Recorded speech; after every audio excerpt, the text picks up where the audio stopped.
নমস্কার বন্ধুরা, প্রত্যেকটা গ্রহেরই কিছু অ্যাসপেক্ট নিয়ে রয়েছে। প্রত্যেকটা গ্রহেরই কিছু অ্যাসপেক্ট মানে দৃষ্টি আছে। তো আজকে আমি শর্ট ভিডিওতে যেটা তোমাদের বলতে চলেছি সেটা হচ্ছে অ্যাসপেক্ট, অর্থাৎ কিনা রবি থেকে আরম্ভ করে রাহু কেতু অবধি যে গ্রহগুলো রয়েছে তার যে দৃষ্টিগুলো হয় সেগুলো সম্বন্ধে আজকে আলোচনা করতে চলেছি। তো তোমরা দেখতেই পাচ্ছ এখানে আমি লিখে রেখেছি, তাও আমি তোমাদের মুখে সমস্ত কিছু এক্সপ্লেন করে বলবো। রবি হচ্ছে সপ্তম দৃষ্টি।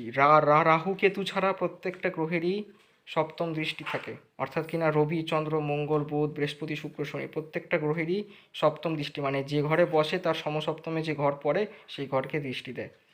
এছাড়া কিছু স্পেশাল গ্রহের কিছু স্পেশাল দৃষ্টি আছে, যেরকম মঙ্গলের দৃষ্টি হচ্ছে 4th 7th 8, বৃহস্পতির হচ্ছে 5th 7th 9th, আর শনির হচ্ছে 3rd 7th and 10th। অর্থাৎ কিনা মঙ্গল আপনার লগ্ন থেকে 12 ভাবের মধ্যে যেভাবে বসবে তার থেকে চতুর্থ ভাব, সপ্তম ভাব এবং অষ্টম ভাবে ধরুন আপনার জন্মছকে মঙ্গল বসলো তৃতীয় ভাবে, রাশিটা আমি মেনশান করছি না। তো তৃতীয় ভাব থেকে চতুর্থ ভাব হচ্ছে পঞ্চম, সপ্তম হচ্ছে অষ্টম ভাব এবং থার্ড হচ্ছে নবম ভাব। সিমিলারলি যদি দেখেন আপনার জন্মছকে বৃহস্পতি গ্রহটি আপনার লগ্নভাবে বসে রয়েছে, সবথেকে শুভ।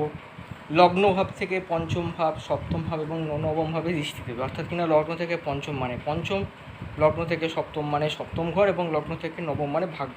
আবার শনিদেব যদি আপনার লগ্ন থেকে চতুর্থ ভাবে বসে, তাহলে চতুর্থ থেকে তৃতীয় অর্থাৎ ষষ্ঠ ভাব, চতুর্থ থেকে সপ্তম মানে দশম ভাব এবং চতুর্থ থেকে দশম মানে লগ্নভাবে দৃষ্টি দেবে। আর রাহু কেতুর দৃষ্টি হচ্ছে পঞ্চম আর নবম, অর্থাৎ কিনা রাহু আপনার যেভাবে বসবে তার থেকে পাঁচটা ঘর গুণে যে ভাবটা পড়বে সেই ভাবে রাহু প্রথম পঞ্চম দৃষ্টি পড়বে এবং আর রাহুর থেকে নটা ঘর কাউন্ট করে যে ঘরটা পড়বে সেটা পড়বে নবম দৃষ্টি। উদাহরণস্বরূপ বলছি, রাহু আপনার জন্মছকে 5th হাউসে বসলো, সেখান থেকে 9th হাউস এবং লগ্নে কেতুর ক্ষেত্রেও সিমিলার 5th এবং 9th অ্যাসপেক্ট, কেতু সেমি দেবে যেরকম